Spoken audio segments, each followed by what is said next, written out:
Hi,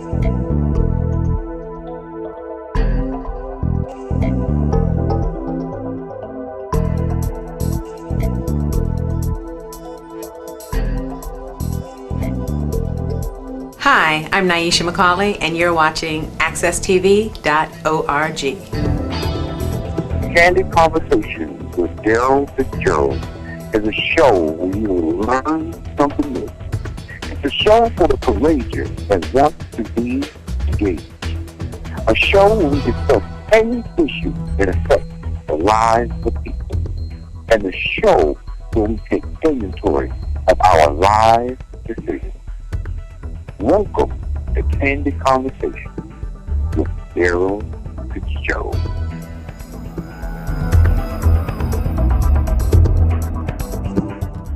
Welcome to another episode of Candid Conversations with Darrell, the show where we never sugarcoat, we go in depth, and we ask the hard questions that our viewers would like to hear. At the onset of my show, I want to ask you, the viewing audience, a pressing question. When you hear or see news reporting in traditional media, such as radio or television, do you believe that what you hear and see is totally true? That's the question I'd like to pose to my guest today. Sir, would you like to introduce yourself to our viewing audience? Attorney Charles Williams. Well, thank you for coming on the show. Thank you for having me. Candid Conversations with Darrell. And sir, I'd like to ask you that question. Do you feel that when you see or hear traditional media, such as television or radio, do you feel that what you see or hear is totally true?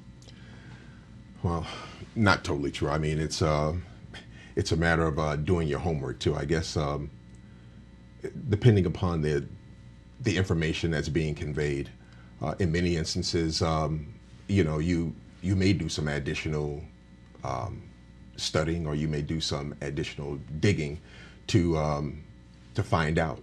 But initially, when you hear things on TV, I mean, even the people who are reporting are just putting the story together. So these things happen in phases. So you're not going to get all of the information. I mean, the old cliche, there's two sides to every story. So even when news professionals present something on the air, it's usually maybe the first phase. And there are other competing information. There's other digging that they have to do. So no, I don't. I mean, you really can't. You have to be cautious, a little patient, and just kind of wait for things to kind of come out. So that's the long and the short of it. That's a very intelligent way of looking at it, because as the news breaks, mm-hmm. It comes in bits and pieces. So a lot of times the news reporters give it to the audience, sure, the way they receive it, sure, in bits and pieces. In general, do you think that typically news reporting conveys a lot of truthful information? I think the news professionals, I mean, in doing their jobs, I mean, that is one of the main tenets. I mean, to actually get to the truth. I mean, if you meet, the best obtainable version of the truth at a particular time. But, that's a fluid situation too. If witnesses may come forward who weren't available initially, people canvass maybe a crime scene, if that's what you're dealing with, who wasn't available initially. So, like I said, it's a fluid situation, and information is always being added. Mm-hmm. So that's it's one of those things. You just can't jump the gun. Do you think that viewers of television should think critically about what they see, what's being presented? That's I don't know if it's a gift or something that's innate, but it's certainly something that maybe a lot of folks don't do automatically. They'll hear a story sometimes, and you and I may even do it sometimes. I mean, you hear a story and you hear it, but usually there's competing information. Right. So, are you going to go behind the information, so to speak, to find out what's really going on. Well, even if it's available to you, I mean, you can read maybe different versions. But, you know, like I said, everything is just not right there. So if you have the patience to do that, a lot of times we hear a story and we have a gut reaction to it. And that usually carries the day. I would say that 9 times out of 10, that story changes. You know, you'll hear something else. So if you can think critically, that's how you kind of process information, you should certainly use it. Yeah. Typically, I take a lot of things that I see on television or I hear on radio. I kind of take it with a grain of salt. I try to go into it in an intellectual type way, trying to see how credible is this information that's being reported. Just recently, when I saw a news feed that was put on a network, a major network, and also was put on YouTube about Ferguson, Missouri, and the conflict that was going on in Ferguson, Missouri with the riots and things of that sort. In the news feed, the anchor was saying that there was gun exchange, there was firing exchange between police officers and the people who were protesting. And it just, the way it was presented, it was just very, very kind of eerie, where it seemed as if there was a lot of information that was left out. And I started to question myself and say, well, should I really believe this? Because the way it was, it didn't show like a live feed of action, meaning that on location filming where you actually see the exchange, you know, between rioters and actual police officers. And there was no mention to, let's say, the name of any officer who was apparently struck by the rioters through gun exchange. So when I saw the news feed, I just said to myself, it just didn't seem credible to me. I'm like, well, why would I believe, okay, what they're saying if they're not presenting information such as the officer's name who was shot? I'm not actually seeing live video. So it's like, you know, I question a lot. Often, the news that I hear and I see, whether or not it's accurate or whether it's believable. Well, I think that's important. I mean, that's pretty much a gut reaction sometimes. I mean, I don't think people are trained to do that. I think sometimes the mind will just automatically look for more. And listen, the job of the news professional is really to kind of bring information to the community so that they can know a little bit more about their surroundings. And that's important. And I think, you know, most of them, they do a credible job in what they do, but I think that is such a good way to look at it, because there's something that just doesn't sit right with you. Maybe some viewers have an interest like that, some may not, but I think you have to ask those questions. You got to go beyond what you hear. That's just wise. Attorney Williams, have you ever had an experience when you interface with the media where you saw a story that seemed like it had a lot of holes in it, that you had to question the validity of what was being reported?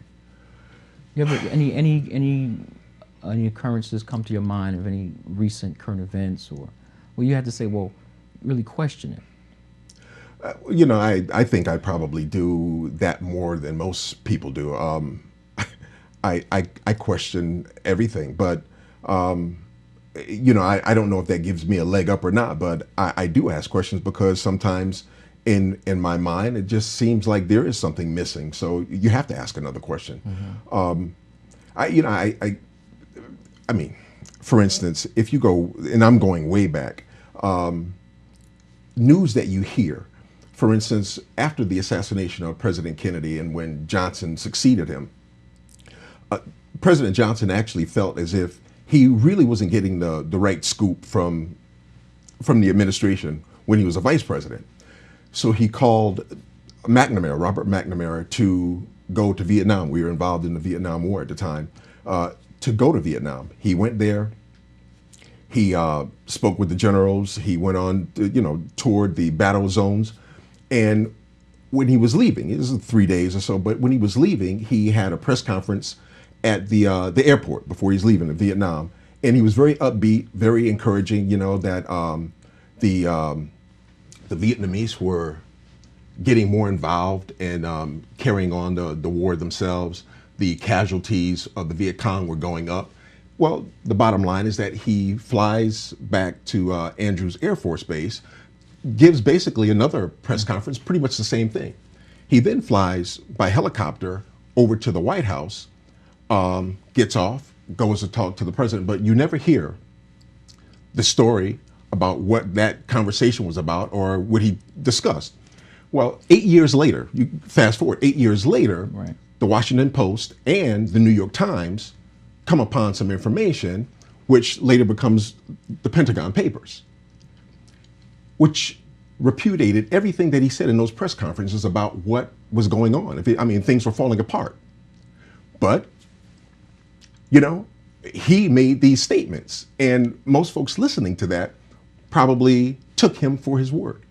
Here's a guy who's, Secretary of Defense. Right. So, and I don't know if people at the time would have had the information to question beyond that. Here's a guy, high official, giving information. You would think that it's correct, but the bottom line is that it was diametrically opposed. So the Pentagon Papers revealed that what he was saying was fallacy, pretty much. What was absolutely different than what he was saying. There's another interesting current event that happened with the Twin Towers. Mm-hmm.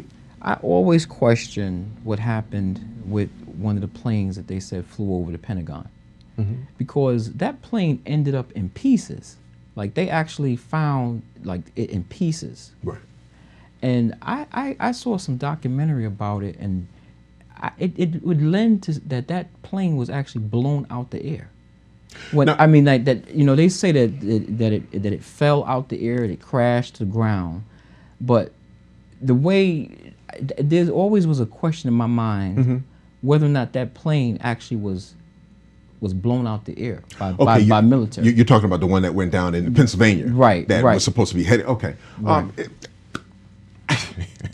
I believe that there are so many questions that's open regarding that whole incident. Now the line was that you hear these news professionals saying what they were saying, and that was basically it. But I think a lot of people are questioning that. Right. You ask yourself, an investigation you would think would have taken place immediately, but if it weren't for people who lost loved ones in the Twin Towers really pushing the issue, that investigation stalled. It didn't start for almost like a year where, some mm-hmm. serious questions were being asked. So, yeah, I would think that would even make you more curious. And let's say if that was the case, that mm-hmm. this plane was blown out the air, mm-hmm. that's the type of information that more likely would not be reported to a general populace or to a public.